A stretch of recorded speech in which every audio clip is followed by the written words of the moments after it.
Assalamualaikum warahmatullahi wabarakatuh. Welcome back to my channel. Ayo, udah lama nggak konten, sempat juga nih konten.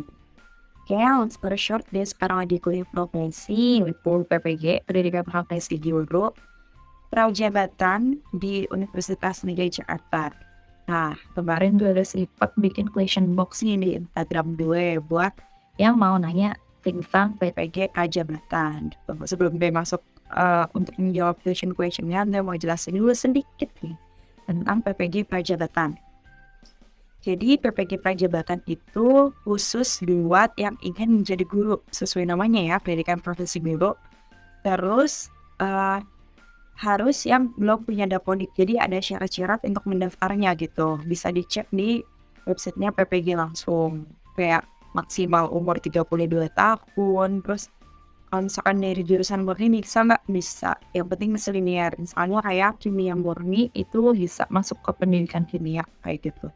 Nah, PPG Prajabatan ini disiapkan untuk menggantikan guru yang nantinya pensiun nih, kayak gitu. Jadi kan sekarang udah nggak nerima ya guru honorer. Jadi harus via PPG Prajabatan yang sama dari itu. Oke, langsung aja kita masuk ke question box-nya.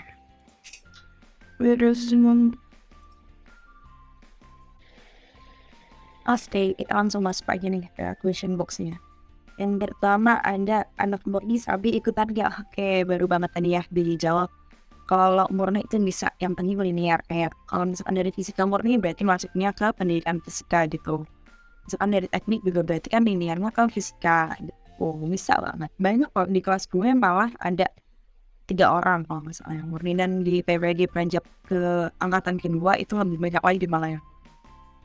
Habis lulus PPG harus menetap di sekolah yang dipilihkan. Nah, kebetulan gue belum lulus juga kan, masih semester 2, jadi gue masih kurang tahu nih sistem sekolahnya kita milih atau dipilihkan, tapi udah keluar list guru-guru yang bakal pensiun tahun ini. Katanya sih bakal langsung ditempatkan, tapi let's see ya.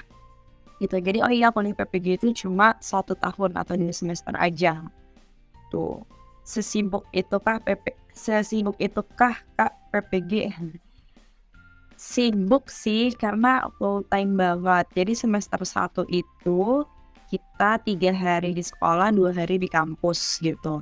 2 hari di kampus itu kita mata kuliah. Jadi buat yang menunjang di sekolah, dan 3 hari di sekolah itu kita langsung magang, kayak nggak full ngajar sih, tapi kayak kita harus observasi dulu, terus ada terbimbing, ada mandiri. Kalau terbimbing itu kita ngikut gurunya ngajar, kalau mandiri itu nanti kita ngajar sendiri. Nah, kalau untuk di semester 2 itu kita 4 hari di sekolah dan 1 hari di kampus. Karena 1 hari doang di kampus sih, jadi patrolnya banyak ya nih 1 hari tuh. Dari jam 8 pagi sampai jam 5 sore tuh yang 1 hari di kampus. Tapi ini gue jawab based on my experience aja ya di UNJ. Gak tahu kalau di kampus lain kayak gimana, kebijakannya bisa aja beda. Dan kenapa jadi sibuk? Karena di sekolah itu kita harus full day gitu. Maksudnya meskipun kita nggak ngajar, kita harus dari setengah 7 pagi dan pulang sesuai jam pulangnya 2:30 kalau nggak salah ya. Full, jadinya nggak bisa nih sambil ngajar di tempat lain atau gimana, harus yang belum bekerja. Nah, terus ada juga nih yang nanya, nyambung ya, kalau PPG Pajab tuh bisa sambil kerja juga apa enggak Pak? Tadi balik lagi, karena melihat waktunya yang kayak gitu yang full banget, sebenarnya balik lagi ke masing-masing sih, bisa manage waktunya apa enggak gitu. Yang penting selama jam sekolah dan jam kuliah itu kalian gak ada kerjaan, gak bentrok. Kalau misalkan kayak kerjanya sambil lunch privat atau bimbel gitu, itu kan waktunya lebih tentatif nih, biasanya sore atau malam. Ini bisa banget. Tapi kalau misalkan emang kalian yang sambil ngajar di sekolah lain, kayaknya agak sulit gitu buat ngebagi waktunya. PPG itu seperti kuliah atau kegiatannya lebih banyak ngajar di sekolah? PPG itu kita udah nggak dapat muatannya, misalkan pendidikan kimia kita udah nggak dapat pelajaran kimianya, tapi benar-benar ke pendidikannya doang gitu. Nah, lebih kayak kuliah atau banyak ngajar di sekolah, sebenarnya sama aja. Ngajar di sekolah itu kan kita kuliah juga ya, maksudnya belajar juga, tapi biasanya belajar di sekolah. Di sekolah itu kita ada guru pamongnya pasti yang ngarahin buat, ayo gimana sih cara bikin RPP yang bener, cara bikin modul ajar, terus gimana cara nge-handle anak di kelas, kayak gitu-gitu. Itu kan kita belajar juga ya. Jadi di sekolah itu kita tetap belajar. Next, bedanya yang mandiri sama didanain pemerintah itu gimana Kak dari alur pendaftarannya? Bedanya yang mandiri sama didanain pemerintah. Nah, setahu aku yang mandiri itu udah nggak ada sekarang ya PPG Pajabatan. Sekarang tuh lagi didanain pemerintah semua. Jadi aku full free. Maksudnya benar-benar nggak bayar sama sekali kuliah PPG ini gitu. Dan kalau misalkan yang mandiri mungkin PPG dalam jabatan, atau aku kurang tahu. Jadi kalau ini pajak khusus yang belum bekerja atau belum masuk ke Dapodi. Kiri alur pendaftarannya, oke. Alur pendaftarannya itu ada 3 tahap. Yang pertama itu seleksi berkas, jadi nanti masukin berkas ke webnya PPG sama ada yang ngisi esai.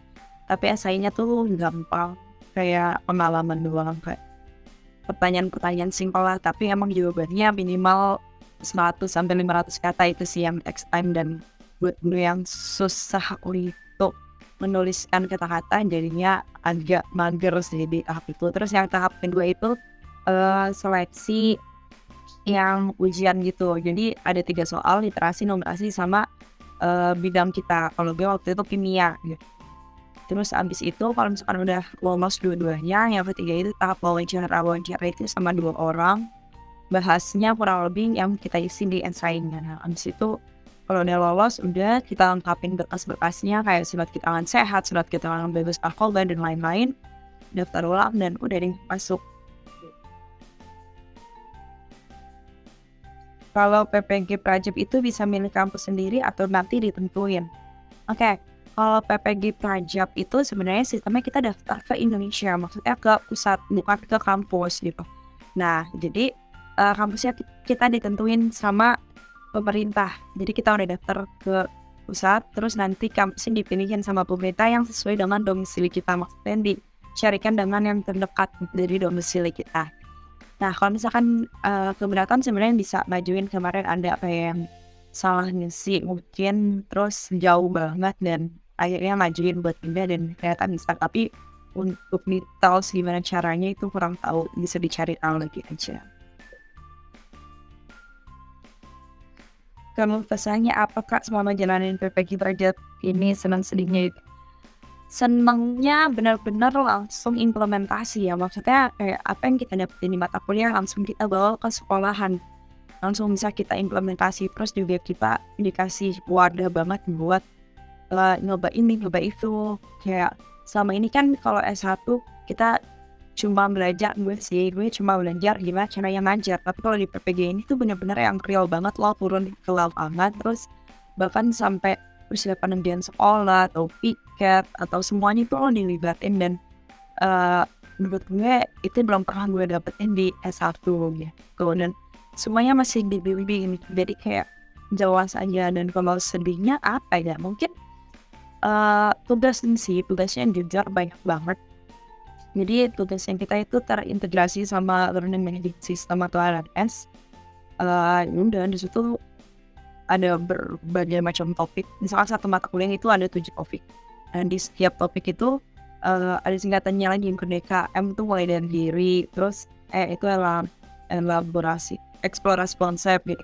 Ruang kolaborasi, dan kayak hampir di setiap si Merdeka itu ada tugasnya gitu. Nggak semua sih, tapi hampir di semuanya tuh ada tugasnya. Jadi kayak much banget tugasnya, dan itu jadi manage waktunya agak susah gitu. Kalau PPG Prajab tuh tiap hari pasti ada jadwal kayak S1 full, tiap hari ada kuliah atau enggak. Ini udah sempat dibahas juga ya. Jadi buat PPG Prajab itu full dari Senin sampai Jumat gitu. Karena SPS-nya juga banyak. Kalau ya tadi lagi kalau di UNJ itu 3 hari. Ini semester 1 ya, 3 hari di sekolah, 2 hari di kampus. Untuk semester 2-nya 4 hari di sekolah, 1 hari di kampus gitu.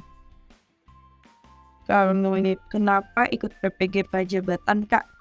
Ya, kenapa ikut PPG Prajabatan? Karena wacananya guru fakultas kan udah nggak bakal ada ya, dan untuk menjadi guru atau P3K atau apa, itu harus melalui ini gitu. Jadi kita udah nggak bisa lulus langsung jadi guru honorer. Biasanya kan gitu ya, lulus jadi guru honorer, masuk Dapodik, daftar P3K. Tapi sekarang katanya udah nggak bisa.